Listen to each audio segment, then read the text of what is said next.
You know, we've heard a lot about Harold. Let's talk about the weather, okay? It appears that we're going to have a very early spring. Let's hear it for that kind of. And I'm reminded that when we made Groundhog Day, we lived in Woodstock, and it was. Hey, can you give me a ride home after? It was the longest winter of our lives. It was the longest winter ever. It would not end, which was great for the movie because even in April we were getting huge, like 8 inches of snow. And they go like, well, we can reshoot that scene. So we stayed out there in the cold. It was freezing. It was a very, very long. And it's colder in Woodstock than it is in Chicago, believe it or not, because it's slightly higher. Anyway, that was all I had to say about the weather. But I think it's great that we're here. And I think it's nice to have, you know, I don't want to be too Irish, but it's very nice of Harold to make us a nice mild day for today. You know, he's up there stirring the clouds around and making that low pressure move out over Indiana and just drench and ruin those people's lives over there in Indiana. But it's warm here and it's beautiful. It's a beautiful city, and I got to know Harold through my brother Brian.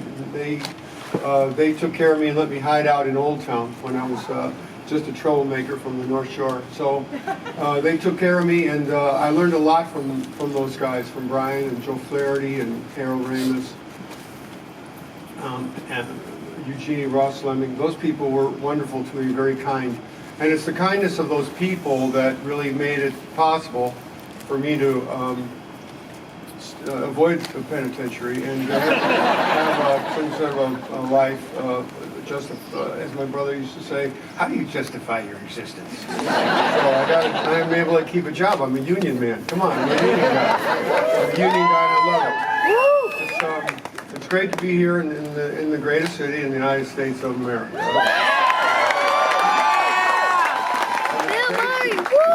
We should recognize Danny Rubin, who conceived the screenplay and really was a guy who doesn't get enough credit because he lives in the boondocks, you know. He lives in a big city, but he's a shy fella, but a very talented one. He made it all possible.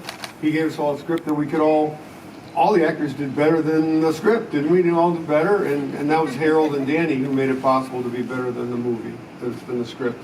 That's your job as an actor, is to take the work, take what you're given and make it better, and we all got to do that. Harold made it possible.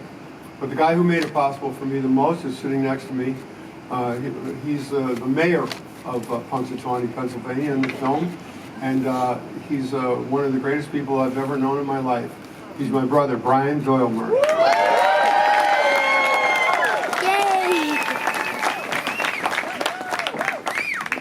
Well, thank you, Bill. I'm very happy to be here with all of you folks and all these wonderful actors and Erica.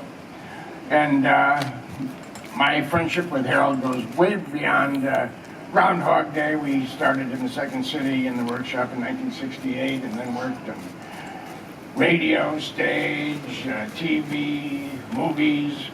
And I learned a lot from him. He was the smartest guy I knew, the very talented guy, and just the sweetest man you'd ever know.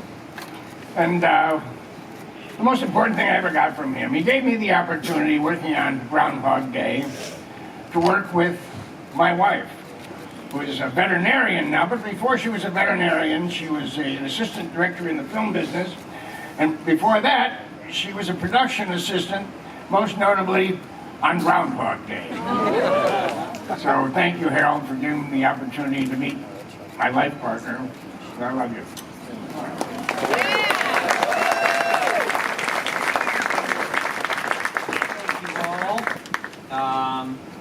Last, but certainly not least, please welcome.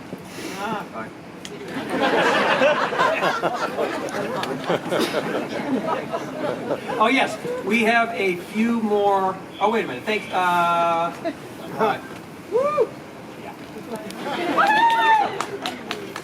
We have the drummer from the Groundhog Day party, Don Rio McNichols. There he is. And our cameraman, Ari Golan. Right there. He was the cameraman in the movie. And We even have some Ghostbusters here, came ready to answer their call. And the Ectomobile, wonderful.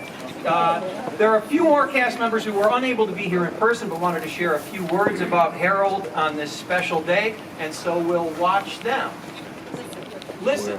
Hi folks, I'm Chris Elliott. I played Larry the cameraman in Groundhog Day, and I'm sorry I'm not there to reminisce with you about Harold and about this incredible movie, which I'm so proud to have been part of, and really proud to hear that the Library of Congress is preserving it. That is incredible.